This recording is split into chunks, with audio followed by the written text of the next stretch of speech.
Salut et bienvenue. Alors, on continue toujours avec les options d'organisation et d'ajustement des éléments UV dans l'ISOM. Je cite les options du packing. Là, on a vu l'option pack et le pack translate. Alors, un petit rappel. On a vu aussi les outils d'ajustement, le fit et le squarify, ainsi les outils d'espacement. Je cite le pending et le matching. Alors, on a laissé pour la suite les outils de scale et le TD scale. C'est ce qu'on va développer donc, dans cette vidéo. Mais avant de m'engager à définir ces options-là, je dois tout d'abord donner quelques explications et donner quelques éclaircissements concernant ces options-là pour comprendre comment et quand vous devriez les utiliser. Alors, un petit rappel. Donc, durant les vidéos précédentes, j'ai bien mentionné dans quelques exemples ou quelques définitions de base concernant l'importance, voire la densité des pixels à affecter à nos éléments.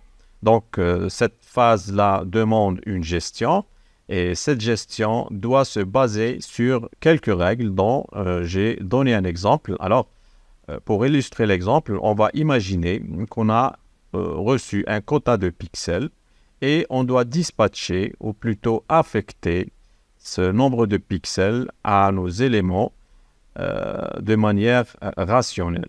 Alors, je vais donner un exemple. Donc, je vais essayer d'affecter une texture damier comme ça et je vais augmenter le nombre de tiling comme ça jusqu'à 20 ou plus. Donc, juste pour donner un exemple. Ici, on va imaginer que chaque carré ici va présenter un pixel.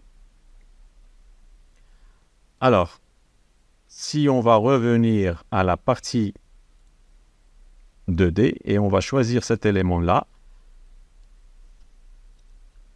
et on va appliquer un scale. Alors, diminuer la taille de cet élément-là, ça va diminuer l'intensité et l'affectation de pixels dans cette région-là à cet élément-là, ce qui va donner un résultat de pixels moins important par rapport aux autres éléments. Et cela dit que moins de pixels, ça va donner moins de qualité et ça va affecter donc la qualité de votre texture. Et le contraire, donner plus de surface, comme ça. Alors, plus de surface,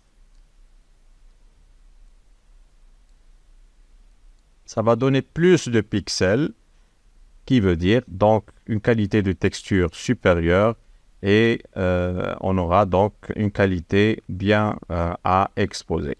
Alors, ce genre de manipulation doit se faire aux éléments les plus exposés, qui veut dire que un élément important qui est visible et exposé doit logiquement avoir le maximum de pixels comparé aux éléments les moins exposés,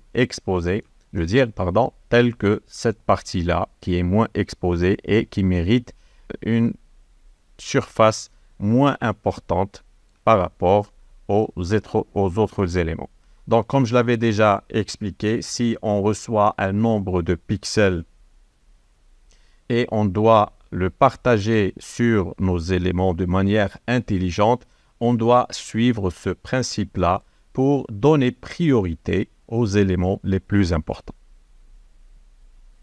Alors, ici dans l'ISOM, on a aussi une autre option qui est une option de base, c'est l'outil pack. Donc, on sait très très bien que l'outil pack, c'est un outil qui va nous servir à ordonner les éléments sur notre espace de travail pour qu'ils puissent occuper le maximum notre zone de travail. Donc, il va faire des manipulations de déplacement, de rotation et de mise à l'échelle. Donc, je vais essayer de diminuer un petit peu la taille du tiling ici, juste pour voir ce que ça va résulter en appuyant directement sur Pack ici. Donc, on voit très très bien que Rhizome ne comprend pas très très bien mon objet et il ne connaît pas quelles sont les surfaces et les éléments importants et les moins importants alors il va essayer donc de faire un calcul qui est, on va dire, équitable et qui va rendre les éléments tous égaux en termes de densité de pixels. Voilà.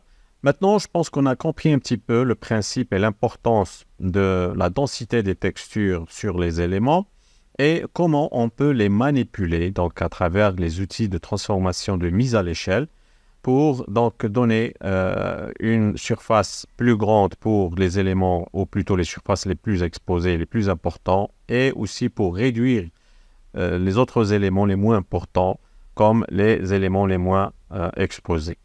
Alors ici, donc, il faut savoir que les opérations de mise à l'échelle ou du scale vont toucher automatiquement la densité de texture des éléments sur notre espace de travail.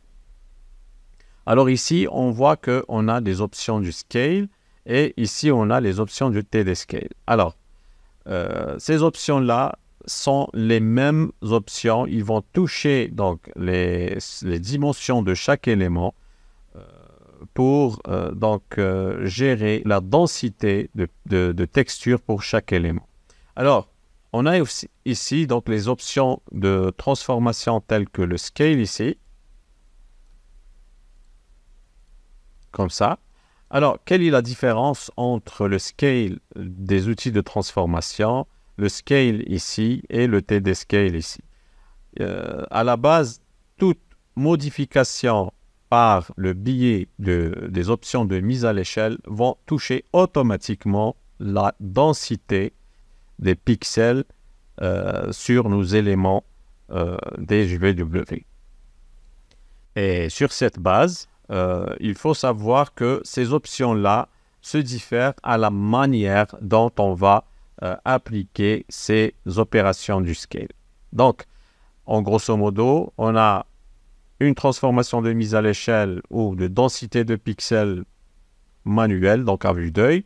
Ici, une transformation ou une modification de densité de pixels par un réglage basé sur d'autres échantillons qu'on va sélectionner. Et là, on peut dire qu'on peut choisir une valeur beaucoup plus précise à entrer pour régler ou choisir la densité de pixels pour chaque élément. En d'autres termes, ici, c'est une manipulation, on va dire, approximative. Là, c'est un petit peu, on va dire, moyenne. Et là, c'est plus précise. Alors maintenant, on va parler des options du scale avec plus de détails. Alors, je vais sélectionner ces deux éléments-là et je vais les agrandir comme ça. Alors, qu'est-ce que je vais faire? Je vais appuyer directement sur ce bouton-là. Et Rhizome va me faire une moyenne qui est calculée sur le reste des éléments non sélectionnés pour l'appliquer ensuite sur mes éléments sélectionnés. Maintenant, on va sélectionner, par exemple, d'autres éléments comme ça.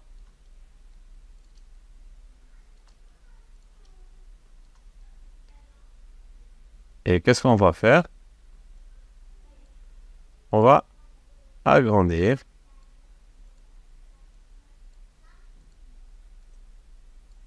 comme ça un élément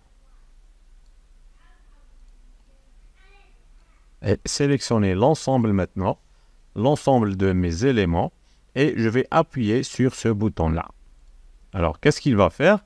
Maintenant, notre sélection a été transformée, mais on voit très très bien que ma sélection n'a rien à voir avec les dimensions que j'avais auparavant auprès de ces éléments-là. Maintenant, qu'est-ce qu'il va faire Rhizome en appuyant sur ce bouton-là? C'est qu'il va faire une moyenne de densité de pixels suivant la sélection que j'ai choisie. Donc, qu'est-ce qu'il a fait? Donc, il va prendre ces trois éléments et il va choisir une moyenne pour l'appliquer ensuite sur ces éléments sélectionnés. Donc, rien à voir avec le reste des éléments, contrairement à la première option.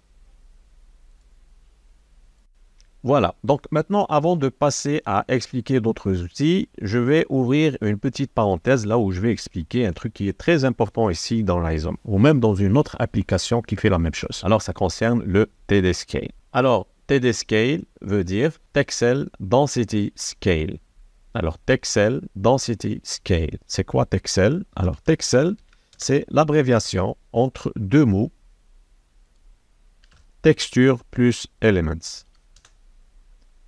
Alors, à quoi sert le mot Texel dans Rhizome? Alors, Texel, c'est l'unité de mesure qu'on doit utiliser donc pour affecter une texture à un objet en 3D. Alors, je vais donner un exemple assez simple qui va vous expliquer pourquoi on doit utiliser donc une autre unité qui se base sur l'unité de mesure pixel. Alors, c'est le même cas au moment où on veut imprimer une image qui existe numériquement sur notre ordinateur et on veut l'imprimer sur un bout de papier. Alors, c'est pratiquement la même chose parce que ici, l'image sur notre ordinateur, elle est définie en unité de pixels, mais au moment où on va utiliser l'imprimante, on ne doit plus utiliser le mot pixel, mais on doit utiliser une autre unité de mesure qui est le DPI. Et là, ça rentre dans la résolution d'impression, par exemple, le DPI qui est le dots par inch. Alors, le Texel ici dans Rhizome, puisqu'il y a aussi une densité qu'on doit utiliser pour l'affecter à nos éléments 3D, on doit utiliser donc une autre unité qui est variable en termes de densité, qui est le Texel. En plus clair, si on a une image à 2K, on peut l'imprimer à plusieurs, on va dire, résolutions. On a la résolution standard 72 dpi. On a aussi une résolution de 300 dpi, 600, etc., etc. Donc, on a une base avec un chiffre fixe en pixels, mais on peut changer de résolution au moment où on veut faire une impression. Donc, c'est pratiquement la même chose avec les Texel. C'est qu'on a une image fixe en pixels, mais on peut changer de résolution qui sera donc définie à n'importe quel moment. Donc en gros, c'est pour ça que j'ai donné l'exemple avec le DPI, parce qu'avec le Texel, c'est presque la même chose. La similitude entre le DPI et le Texel, c'est presque la même chose, sauf que les deux unités sont utilisées dans deux domaines différents, car avec le Texel, c'est une unité de mesure, comme je l'avais déjà expliqué, qui mesure la densité des pixels sur des objets en 3D, et le DPI, c'est une unité de mesure d'impression d'image sur papier. Donc, le mot qui est, on va dire, partagé sur les deux unités, c'est, on va dire, la résolution, la résolution de pixels. Alors, cette similitude clarifiait la compréhension donc, du Texel. Bon, en gros, imprimer une image avec des résolutions DPI plus élevées, c'est pour la clarté, la qualité de l'image à imprimer, et aussi pour imprimer sur des résolutions plus grandes, format. Donc, si vous voulez quelque chose de plus grand. Alors que le Texel fait la même chose, mais pas sur papier, mais sur des objets 3D, qui veut dire plus de Texel sur un objet grand dans la scène ou proche à la caméra, donc qui est beaucoup plus exposé pour avoir une image de texture beaucoup plus cohérente et moins flûtée. Et moins de Texel, donc pour des objets moins exposés et moins visibles dans la scène. Donc ici, on a le TD Targets, donc c'est ici qu'on doit mesurer la densité pour chaque élément. Par exemple, si je vais choisir cet élément-là et je vais appuyer sur cette pipette, je peux avoir quelle est la densité de cet élément-là. Par exemple, ici, je suis à 43,85. Alors, si je vais changer, par exemple, de scale, automatiquement, sa densité Texel va changer. Si je vais appuyer sur cette pipette, on voit très bien que le chiffre s'est divisé en deux. Alors maintenant, là, c'est un moyen, ou plutôt un outil pour mesurer la densité de chaque élément de manière beaucoup plus précise. On peut aussi utiliser cet outil-là pour entrer ou pour valider un chiffre qu'on peut choisir. Donc ici, je peux entrer un chiffre de 50, par exemple. Je vais le valider et ensuite, je vais appuyer sur ce bouton-là pour valider ce chiffre-là sur la sélection que j'ai choisie. Comme ça. Donc, je peux choisir un ou plusieurs éléments à la fois et entrer donc une valeur définie de Texel Density. Alors, la Texel Density, c'est une texture sur une unité qu'on peut choisir. Alors ici, c'est une texture, c'est le pixel par centimètre. Donc, on peut choisir l'unité de notre choix qu'on a validé donc, pour la modélisation de notre objet en 3D. Donc, en résumé, pour connaître la valeur de chaque élément, on n'a qu'à appuyer sur cette pipette. Pour entrer une valeur manuellement, on peut la saisir ici et on va valider ça dans cette zone ici et on peut l'appliquer directement en appuyant sur l'un de ces boutons ici. Alors, je vais choisir celui-là et ça comme exemple. Alors, appuyer sur ce bouton-là, ça va être, donc ça va s'appliquer au centre de chaque élément, donc au centre de pivot de chaque élément. Et en appuyant sur ce bouton-là, ça va être donc au centre de notre sélection, donc le pivot de la sélection en entier. Alors, en résumé, et pour mieux comprendre ce que je viens de mentionner dans cette partie-là, les pixels sont mentionnés pour définir une image, donc la résolution d'une image, par exemple 1024 par 1024 pixels, alors qu'en Texel, la Texel, c'est une unité de mesure là pour définir la densité de pixels par une surface 3D. Donc la surface 3D, elle peut s'exprimer en centimètres, en millimètres, en kilomètres. Donc là, ça a une relation directe avec la mesure de notre objet en 3D. Donc c'est en pixels par région. Et donc c'est là que ça va faire la différence entre Texel et pixel. Et je pense qu'avec ces éclaircissements, j'espère que vous pourrez comprendre maintenant la différence entre ces deux unités de mesure. Alors, pour donner un exemple assez simple, donc j'ai choisi des chiffres et une géométrie assez simple pour bien comprendre comment ça marche dans Lightroom. Alors, j'ai créé un petit carré ici dans 3ds Max. Ce carré a une dimension donc, de 1 cm dans chaque côté là. Je vais l'exporter dans Lightroom, ici comme ça.